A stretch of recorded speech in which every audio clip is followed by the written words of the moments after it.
Okay, we're going to be talking about graphing circles, and then if we can derive these equations by using the Pythagorean theorem, but we did that in class, so let's just go on and talk about how we use this formula. And this is what we call the standard form of the equation of a circle. X minus h squared plus y minus k squared equals r squared. If we have an equation of a circle in this standard form, we'll be able to see right away what where the center is. The center is h, k. The x-coordinate of the center is h, and the y-coordinate is k. And then the radius would be r, the square root of whatever it's equal to. So this is the x and the y-coordinate. And this is the radius. Now, lots of times we'll see the circle in what we call general form, so we have to put it in standard form so we can find the center and the radius. And once you have the center and the radius, they're very easy to graph. So first of all, let's take this general form and put it into standard form. And we're going to have to, if we notice that these are binomial squares, then if we complete the square, we'll be able to create, if we get two trinomial squares, and these are binomial squares which equal trinomial squares. If we create two perfect square trinomials, it's another way of saying it. If we create two perfect square trinomials, we'll be able to factor them and make them into these two binomial squares, and that's going to lead us to the place where we can identify the h and the k. So let's take a look at this. So we have got 8x squared, and then I'm going to put all the x's together, minus 4x, because that's what I'm going to use to build my perfect square trinomial, or sometimes called trinomial squared, in x. And I'll take my y's, and I'll leave a little space over here, plus 2y, and that's where I'll create my perfect square trinomial in y, and that's going to equal, and then I'll add 4 to both sides, so that's going to equal 4. And now we're just going to do the process of completing the square twice. Okay, so as we did before when we completed the square, the square root of x squared is x, so we take half of 4, which is what? 2. And what's 2 squared? 4, so we're going to add 4 to make this into a trinomial square. But if I add 4 to the left side of the equation, I have to add 4 to the right side of the equation. Okay, and then over here, for this other trinomial square, or perfect square trinomial we're going to create, this is y. And what's half of 2? 1. What's 1 squared? 1, so I'm going to add 1 here. I'm going to add 1 here. What you do to the left, you do to the right. Now we've got our two perfect square trinomials, which factor to be binomial squared. A binomial squared. So this is my binomial. It's going to be squared. This is my sign. And the numbers that go in here are x and 2.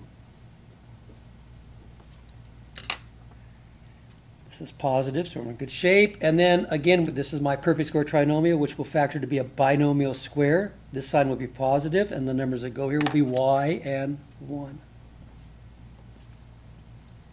And that's going to equal 4 plus 4 is 8 plus 1 is 9. And 9 is r squared, so we can kind of rewrite it one more time as x minus 2 squared plus y plus 1 squared equals, and 9 is 3 squared. So now you can identify the center of your circle. The center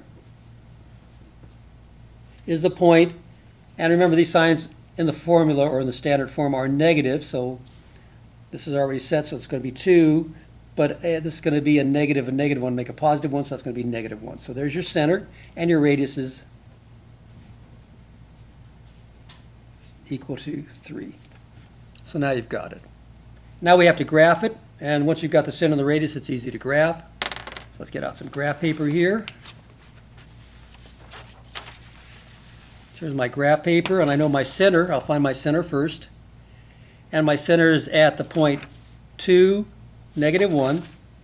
So this is 1, 2, so this is 2, and this is negative 1. So there's my center point, so I'll put that in right here.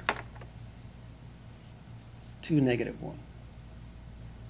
And my radius is 3, so what I'll do is I'll go out, and we just need 4 points to really get this, so we'll go out from the center, 3 to the right, 1, 2, 3. 3 to the left, 1, 2, 3. 3 up, 1, 2, 3. And 3 down, 1, 2, 3.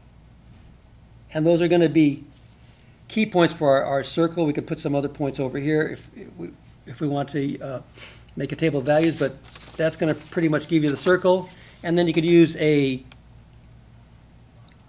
compass to draw this. I have this circular template, which is pretty nice. See, so this is pretty cool. So I'll just find one that fits, and it looks like this one here will fit pretty good.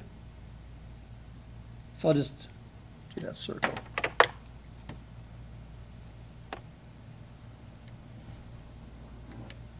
And there's your circle.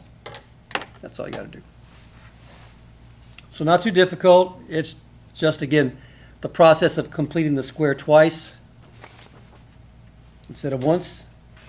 And once you have your center and your radius, pretty easy. Okay, so general form, standard form. Sometimes I call this graphing friendly form because once I look at it, I can see the center and the radius.